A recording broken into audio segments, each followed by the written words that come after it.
at Costco, and you go, you would have did it. Well, I would not have followed anybody shopping. Yes, you would have. Come on, Steiny. You would ask for a selfie. You did. In Costco? Yes. We were on the street. That makes it worse. I'll never forget that day. No, neither will he. Oh, man. The one thing we all remember about it was how scared you got. For when? When James Kincaid said, we've got to take your credential. That was different. Oh, that was totally different. You want to talk about a guy's heart up near his throat.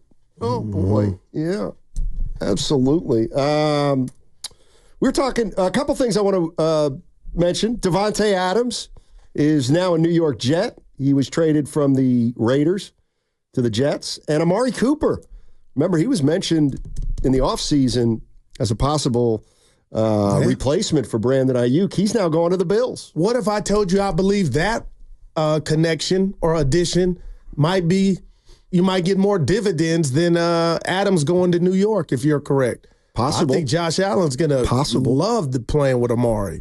Vice versa. You would think so. Yeah. You would think so.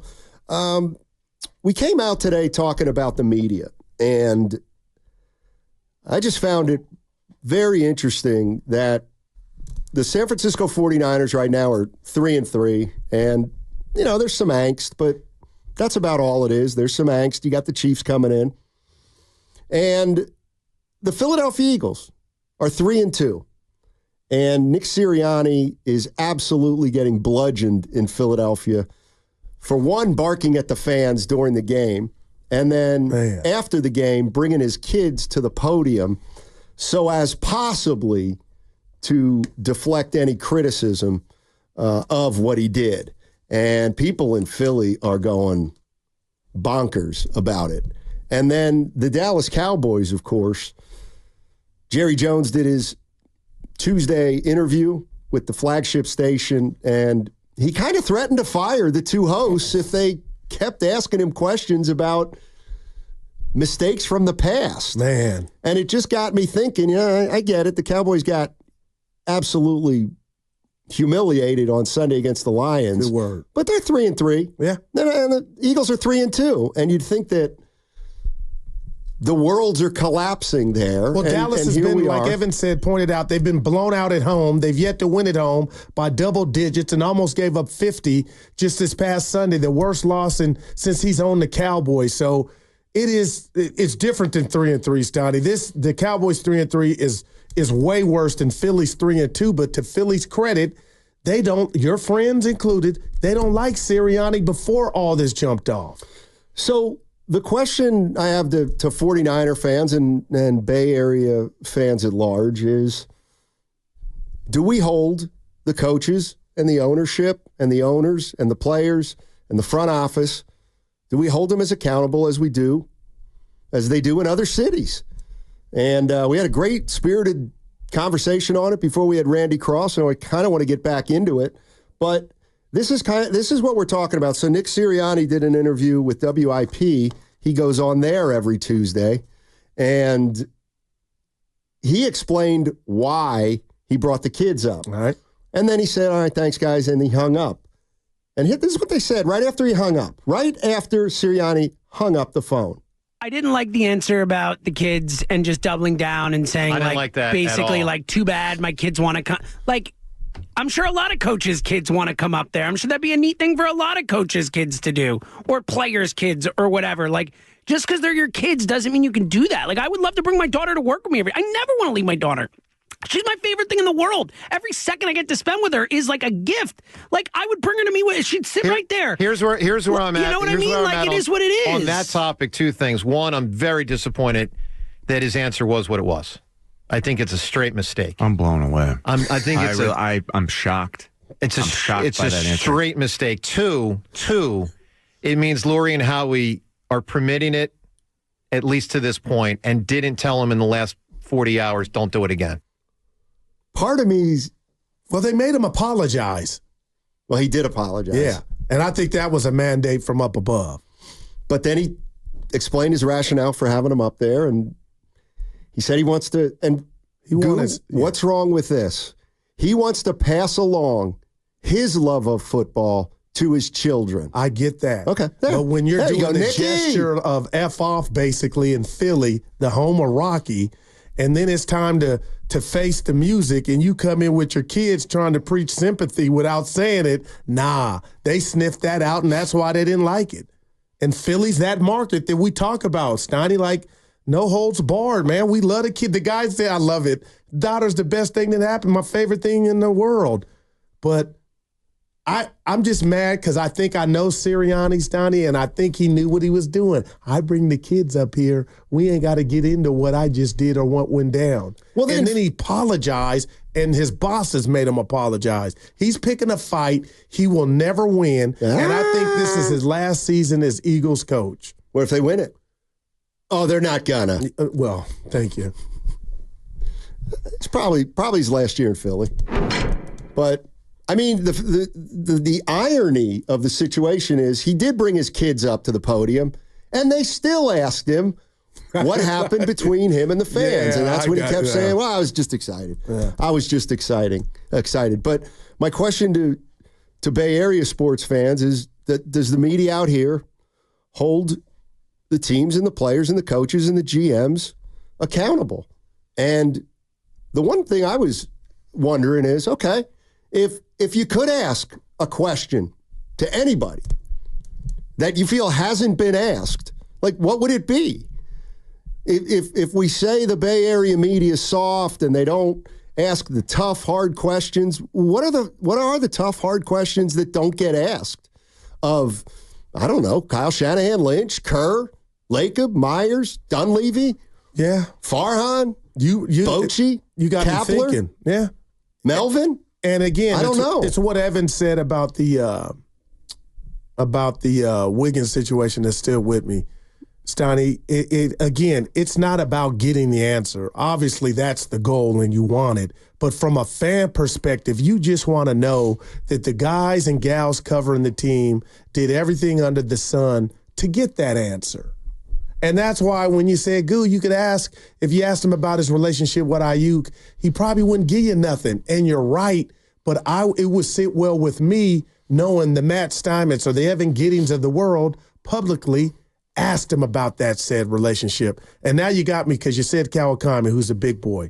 But Steiny, would you have a problem if I said to you, in this market that I grew up in, and the guys and gals that have covered the sport teams, the standard for me that went out his way and didn't give a damn and asked the questions is the guy up above, not with us any longer, Ralph Barbieri. He did what I'm failing to explain, Stein. He asked, it didn't matter who you were. And that's a skill in itself I wish I had. I would give you my opinion all day long. Right. And now I'm talking about things that I'm not good at, but go ahead. I'm sorry. I think a lot of people would tell you Barbieri was a very good interviewer, but the interview with Brian Sabian. Oh, it's a classic. Where he used the phrase lunatic fringe. I mean, some would say, like, Ralph didn't get off it. He asked him like 4 times about it. It was about Vladimir Guerrero. Yeah, right. And finally, Sabian was like, we looked at Vlad, but he didn't make sense. Go ahead, E. Well, I was just going to ask you guys, since you've interviewed a lot of people over a long period of time, is there ever a question that you regret not asking? Yes. Yes, I do. I have one recent. Great question. And I blew it. And I still can get it back. But, so we had Curry on your birthday? No. That's a for you. And I just blew it. We had Kirk Lacob on a couple months back. Yeah.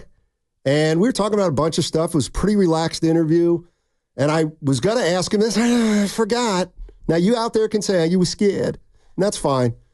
But I would have asked him this, and just in this way, because I don't feel like we've ever gotten a great answer. I would have said, hey, Kirk, what happened with Wiseman? What happened there? Just let it go right there. What happened with Wiseman? Because I think when you ask a question like that, you're going to get a detailed answer. This is James Wiseman. And You weren't scared to do. I don't believe you were scared to do that. Okay, I just forgot. He'd been traded 2 years ago or whenever it was. I think he would have knocked that out the park. Like he would have answered it. Yeah, but it's incapable of being knocked out of the park. Yeah, I don't know if he would have touched that one. How do you think he would have answered? And then why wouldn't he have touched it? Just like, hey, we gave James not bashing James, but it just didn't work out. Well, I think he would have answered the question, but he would have. Because he also did that a couple times during the interview. Not to say he wiggled out of something, but when you don't have a good answer to something, you kind of just play both sides of the fence and say, well, we're in a place where we thought this was going to happen, and we gave him a lot of opportunities. He started for us. We thought he was good, but then he got hurt, and tragic things happened. We had to make a move. That's beautiful. I just don't really think that he would have given us what we wanted. To Evan's point, on the Wiggins question I asked him, he did the exact opposite. He ain't leaving the Bay, Steiny. And we felt like what's that mean moving forward? That he's on lock in the Bay, which I'm happy about. But he shared that information about basically saying, Steiny, we didn't let him out the city.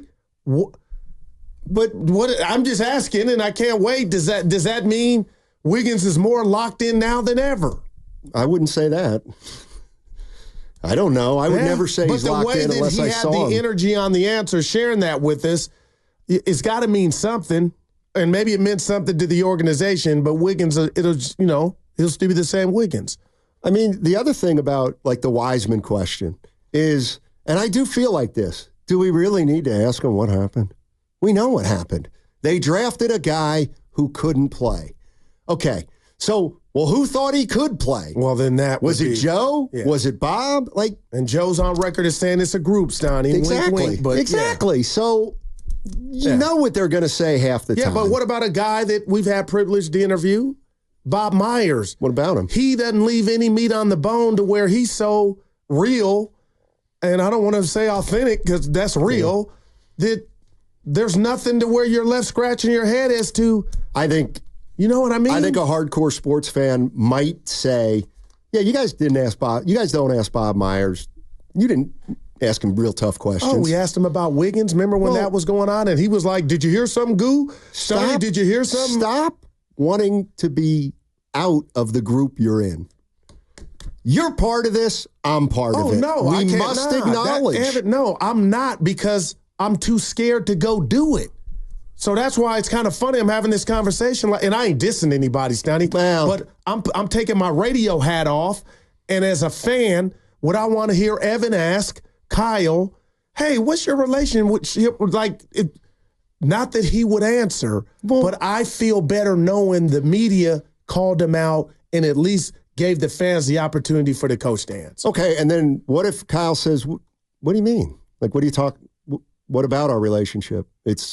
I've got relationships with 53 players, and his is one of them. I don't think it's any different than my relationship with Trent, my relationship with Brendel. But I would ask Nick Sirianni that question, or the equivalent, because he's got a track record of kind of blowing up about it. Remind me specifically of the question about, Ayuk.